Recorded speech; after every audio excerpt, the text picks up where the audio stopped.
Hey Bigatti, Yes, bien quoi. ça va et toi? T'as le Tranquille. temps de discuter un petit peu là, 5 minutes?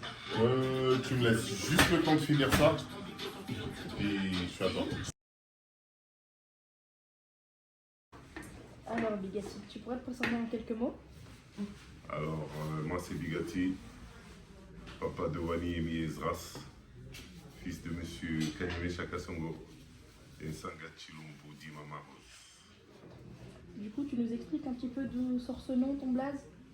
En fait, si tu veux, à l'ancienne, j'ai beaucoup opéré dans le monde de la musique. J'étais rappeur et mon blaze c'était Bigatti. Ok. Et puis par après, quand j'arrive dans la coiffure, tout ça, quand il me prend envie de coiffer, donc je prends mon blaze Bigatti et je rajoute juste le barbeur que je rajoute. Ok. Et donc ça donne Bigatti Barber MC parce que je suis un MC. Et c'est une continuité en fait de ce que j'étais, ce que je suis. Et on que continue tu seras. d'avancer. Ok. Voilà. Du coup, tu peux un peu nous expliquer d'où t'es venue la passion de la coiffure? Quand j'étais tout petit, mon papa il nous coiffait. Ok. Donc mon papa il nous coupait les cheveux, ça veut dire quand il n'était pas en mission, quand il était à la maison, tout ça. Les dimanches, certains dimanches, c'était à la file indienne. Alors tout le monde y passait. Et Boula Z. Boula Z, vraiment, en tout cas très court. Très court. Ça coupait très court parce que voilà, c'était pas son taf-taf, mais il le faisait. Donc j'ai été confronté très vite. Très vite, j'ai été confronté à la coiffure. Ok. Par après, en grandissant, j'ai mon grand frère. Ok. Kani. Donc famille de barbeurs. Ouais, j'ai mon grand frère Kani qui a notamment travaillé ici au Salon Franck, Ok. ici à Matongué. Il a travaillé à Liège, il a travaillé un peu partout. Très très bon coiffeur. Et j'ai ma petite sœur aussi qui est coloriste, tout ça. Elle fait des traitements pour les cheveux afro. Et ouais, c'est une affaire de famille la coiffure Ouais. chez nous. C'est ça. Du coup, tu pourrais nous dire un petit peu tes ambitions en tant que coiffeur? J'ai beaucoup d'ambition en tant que barbeur, Ouais. dont la plus grande devenir un top barbeur. Ok. Ouais, En devenir- Belgique, Europe, mondial? Non, internationalement. Internationalement, vraiment, être reconnu en tant que barbeur, parce que quand je fais quelque chose, je le fais à fond. Je me donne à fond, j'investis beaucoup de temps. Ok. Et j'ai des amis dans les 4 coins du monde, j'ai de la famille dans les 4 coins du monde. Et je sais que selon mon développement, comment je suis en train d'avancer, je serai emmené à aller coiffer dans les 4 coins du monde. Ok. Donc, tu pourrais nous dire aussi un petit peu plus sur quel type de cheveux tu coiffes? Alors, je coiffe essentiellement les cheveux afro, Ok. mais je travaille également sur les cheveux caucasiens. Donc, tu peux aller partout dans le monde. Ouais, je fais aussi certaines femmes. Hein. Il y a des femmes qui viennent, qui ont des coupes au carré, tout ça, ou qui veulent des designs sur la tête. Et on fait ça bien. Du coup, tu penses être en mesure d'apporter un plus à l'industrie du barbering? Je pense que rien que par ma présence, j'apporte déjà un plus. Parce que comme je te l'ai dit, j'étais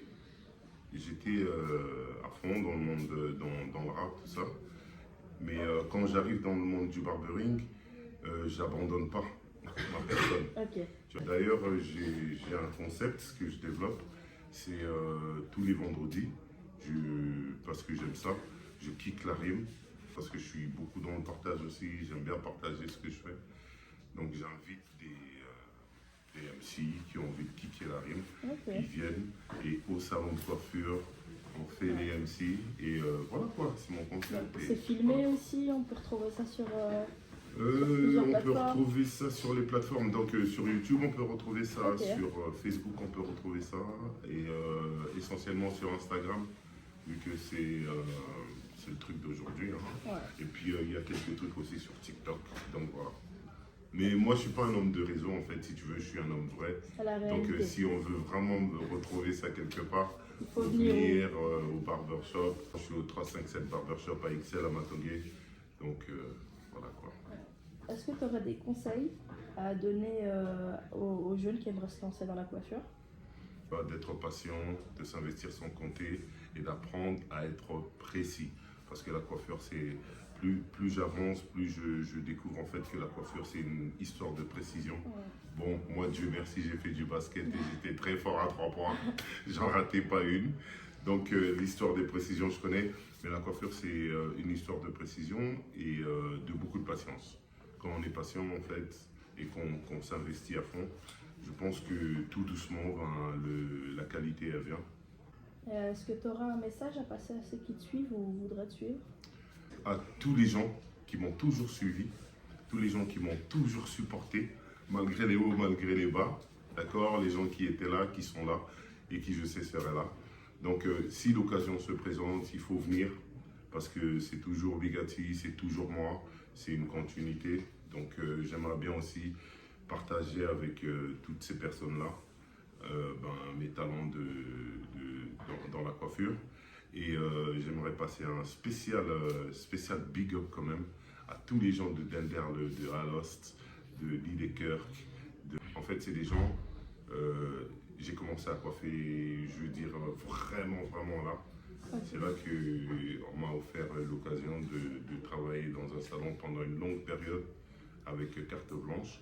Et les gens de Denderle, les gens de la région de Alost, tout ça, ils ont été très patients avec moi, ils ont été très compréhensibles et m'ont aidé vraiment à progresser. Ok, super. Est-ce que tu pourrais nous raconter une petite anecdote que tu as par rapport à ton parcours? Par rapport à mon parcours dans le barbering. Ouais, quelque chose qui t'a marqué. Big up à Doudou, à Thibaut, à Bidex et à Simon Miguel, le meilleur, le number one.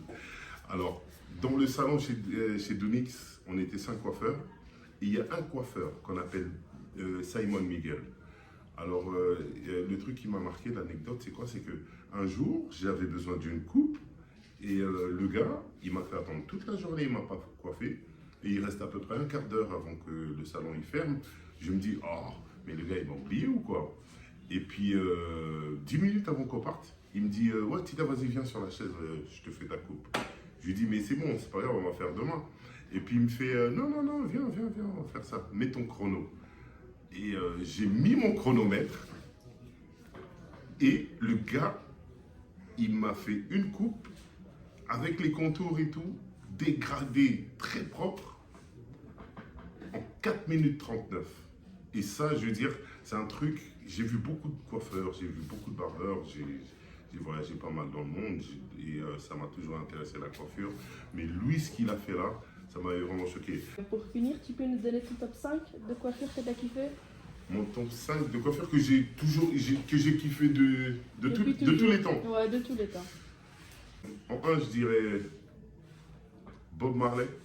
Okay. Je veux dire, les premières fois où j'ai vu Bob Marley, j'ai mon grand frère justement qui était un fan de Bob Marley et je pense qu'il avait ramené un vinyle. Avant la musique, ça se présentait à vinyle. Il avait ramené un vinyle avec le visage de Bob Marley, avec ses dreads qui partaient dans tous les sens. Ça m'avait marqué et j'ai toujours aimé. Par après, d'ailleurs, moi aussi, j'ai chipoté un peu dans les dreads. Donc, en 2, je mettrais la fameuse coupe de Michael Jordan, la boule à zéro. Parce qu'en fait, si tu veux, quand j'ai commencé à coiffer, j'ai adopté cette coupe-là. Parce que chaque fois que je me ratais, en fait, j'allais à l'école. Si on se foutait de ma gueule, je revenais à la maison, je rasais tout. Mais ça ne me dérangeait pas, vu que j'étais un grand fan, un fan invétéré, fan numéro 1 de Michael Jordan. N'en déplaise à tous ceux qui me connaissent aujourd'hui en tant que fan number 1 de LeBron James. Jojo, c'est mon premier amour et je ne l'ai pas oublié. En 3, je mettrais Nas. Nasty Nas, c'est un rappeur. Avec sa coupe quand il a ramené l'album Illmatic. Il avait une coupe comme ça à ras, alors que la tendance, elle était plutôt sur les coupes afro un peu délaissées. Lui, il avait ramené une coupe super fraîche avec des contours super nets. En 4, je mettrais Nino Brown. Nino Brown, c'est l'acteur principal dans un film qui s'appelle New Jack City. Alors Nino Brown, lui, il nous avait ramené une coupe assez technique, avec des étages et tout. Et ça, je me rappelle, ça m'avait bien marqué. En 5, c'est pas une coupe, c'est plutôt une coiffe. Je dirais Mobutu. La toque de Mobutu, ça m'a toujours marqué et je la considère un peu comme une coiffure parce qu'il l'a portée et je me rappelle que ça m'avait vraiment impressionné, ça m'a toujours impressionné depuis tout petit et j'aimais bien. Donc voilà. Merci beaucoup Bigatti pour ton interview. C'est moi qui vous remercie. Donc à la prochaine, j'espère bientôt te revoir. Oui, à très bientôt, vous êtes les bienvenus. Je suis au 357 Barbershop, c'est là que j'opère, c'est là que j'officie, c'est là que la qualité est flingue. Donc j'y suis. Tout le monde est le bienvenu, les petits, les grands, les hommes, les femmes, tout le monde. Et merci à vous d'avoir pris le temps de me poser ces 2-3 questions. Ça va, merci à toi. Et pour le mot de la fin d'ailleurs, il paraît que tu as déjà une petite marque de fabrique. Tu peux nous la montrer un petit peu pour clôturer l'interview? Ah, mon marque de fabrique. Ok.